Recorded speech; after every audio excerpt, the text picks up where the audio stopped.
రోజు రోజుకు దొంగతనాలు పెరుగుతున్న నేతృత్వంలో కొత్త తరహా దొంగతనాలు కూడా నూతనంగా వెలుగులోకి వస్తున్నాయి.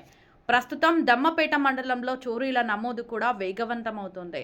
భద్రాద్రి కొత్తగూడెం జిల్లా దమ్మపేట మండల కేంద్రంలో ఓ చికెన్ షాపు వద్ద అపరిచితులు సామాన్యుడిలా చికెన్ కొనుగోలు కోసం వచ్చి 1 కేజీ చికెన్ కొనుగోలు చేసి ముందస్తుగా ఆర్డర్పై 10 కేజీలు కటింగ్ చేసి కవర్లో ప్యాక్ చేసి ఉన్న చికెన్ కూడా ఎత్తుకెళ్లిపోయారు.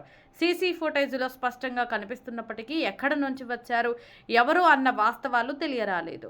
10 కేజీలు చికెన్ చోరీకి పాల్పడిన దుండగులపై పోలీసు అధికారులు చర్యలు తీసుకోవాలని చికెన్ షాపు యజమాని కోరుతున్నాడు.